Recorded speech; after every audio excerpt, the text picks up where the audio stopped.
So this video is really talking about the clothing industry and how it has a impact on the world and in terms of pollution. And they lead off with how we're slowly destroying our environment and destroying the planet, and how it's affecting us on the coastline, and how the ice caps are melting and how that's raising the water levels and that, and how it seems like there's really no options to combat this.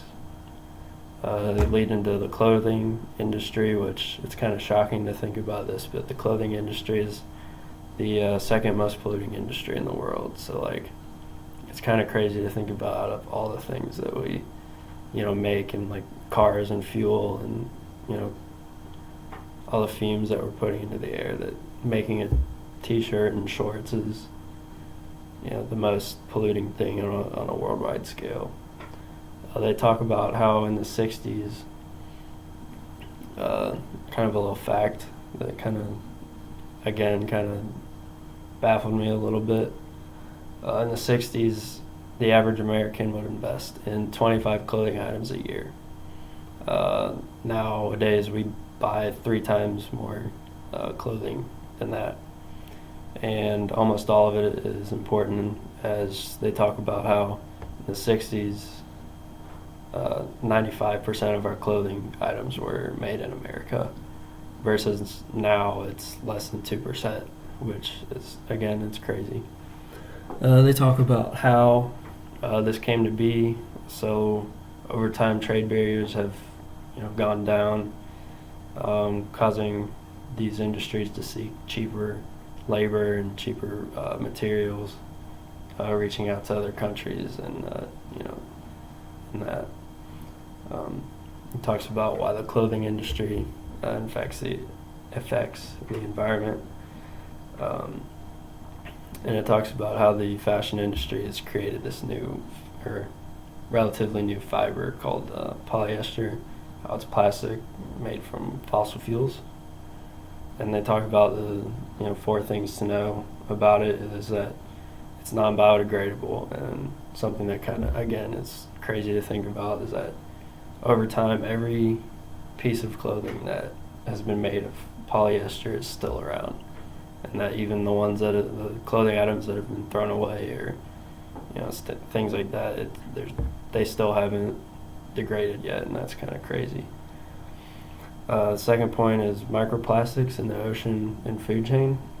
So when we wash these clothing items made from polyester that have polyester in it, these microplastics shed into our water system and leading into the ocean, which leads to fish eating these microplastics, and we eat these fish. So another stat is that it talks about at a market, I forget, I think it's California, she says that 1 in 4 fish were contaminated and contain these microplastics. So think 1 in 4 of the fish that we eat, if you buy fish, it has a chance to have plastic in it, which is crazy.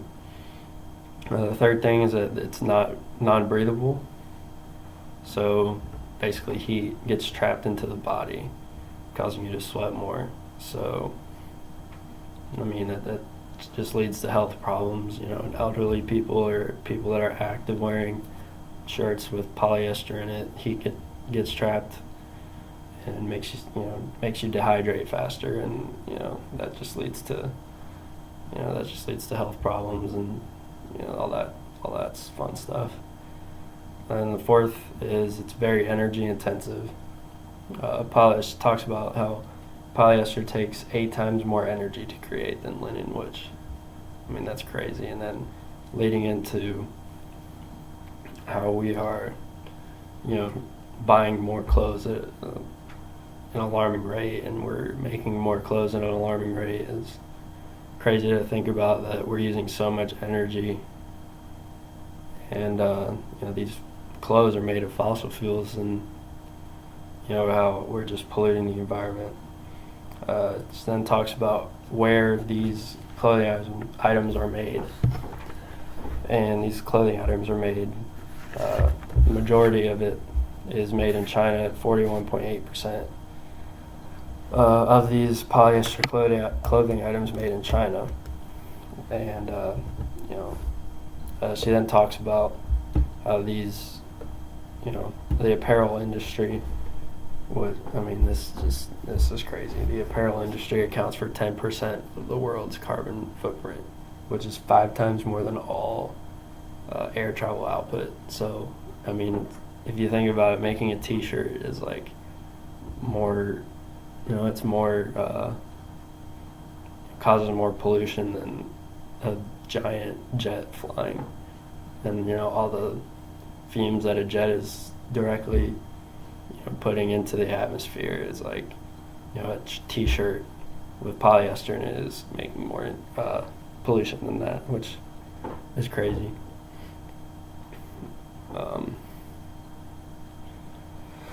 Then she talks about clothing that comes from China is made from the dirtiest energy source, which is coal. So on top of, we're making these clothing items that, produce all this, pollution and all that, the energy source that we're using to make them is also causing pollution at an alarming rate, which is crazy to think about. They then go to talk about who makes clothes and its effects and how it affects them. So 1 in 6 people around the world are in the apparel industry, work in the apparel industry, whether it's factories or retail or whatnot.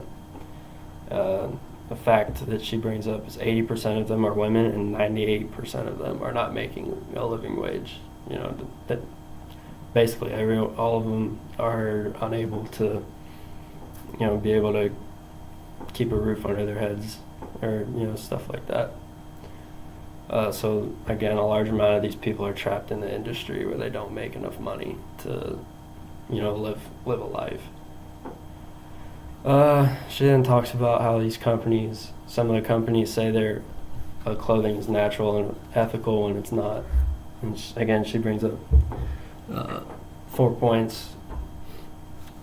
One of them being pictures don't equal transparency, and she defines transparency as the willing to name factories that they work with. So, just willing to name who they work with and what they're doing and stuff like that. The second one is pictures don't always show wages and healthcare coverage. So again, this leads back to how 98% of employees don't make enough money.